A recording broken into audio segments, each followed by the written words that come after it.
What do you think about all these guys chugging the beers? And here's Aaron Rodgers' exact quote. I'm going to read. He went on the radio station, rather. He goes, well, for some of them, there's finally a talent where they can say they're better than me. And that's a great response right there. That is awesome. I mean, that sounds just like him, right? I like your Rodgers voice. Thank you. And I also have my final. We've batted this around a couple of times this week.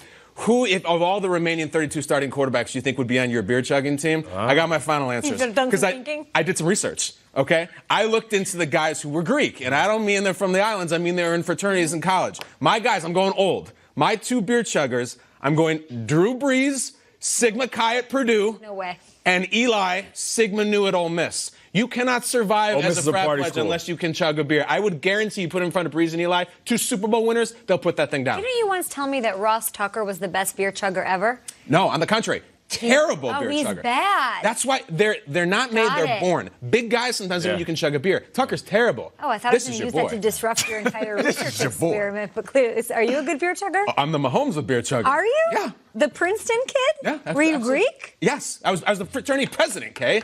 I once had to chug 33 beers in one night. I'm not kidding. I'm not kidding. And after the first 5, you just start throwing up and they're all gone. Sounds like a segment. Let's bring in Will Selva. He's out on the West Coast. Choked on the show, fam. I know, it was bad. In Culver City. You don't want to challenge me. With more. Hey, Will.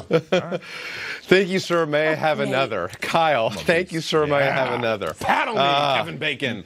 Yes, all right.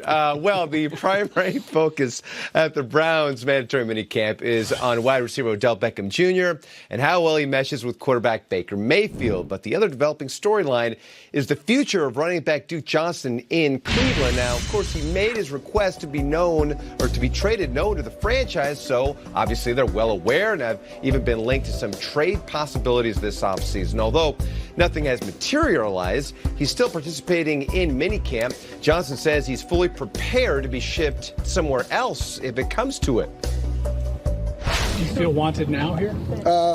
Nothing has changed. This is the only difference between last week and this week is this is mandatory, and I'm here. Why do you feel unwanted? Was kind of put on the trade block to kind of see what the team can get. And, I mean, at the end of the day, I understand the nature of the business. I understand, his job, John Dorsey's job is to do what's best for the team and the organization. And again, if that's getting rid of me for a bigger piece and a better piece, then I'm okay with it. Like I said before, my trade request was to meet them at a middle ground. I was put on the trade block a month before I requested the trade. So that's all it is. As of now, Duke remains a Brown, but a fellow running back is in a new place. Jordan Howard is now in Philadelphia after 3 seasons in Chicago.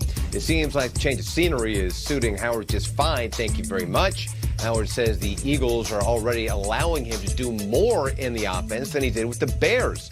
He says he was one-dimensional for them. Well, Howard hasn't been in Philly for very long, but maybe, just maybe, he'll make just as big of an impact as Carson Palmer did in the short time he was in the desert. The Cardinals announcing Palmer will be inducted into the Ring of Honor during a halftime ceremony on September 29th against the Seahawks. Palmer spent 5 years with the Cardinals. Palmer saying 5 years was not enough for him and wish he had arrived in Arizona sooner. Palmer holds the single-season records for passing yards and touchdowns in franchise history. The Cards hoping Kyler Murray will get the same honor, of course, someday. And the Cardinals took some criticism because some people thought that Larry Centers and perhaps Anquan Bolden were more worthy of the honor. But needless to say, congratulations to Carson Palmer on the honor. And I'm sure he would be on that beer-chugging list of yours, Kyle. I just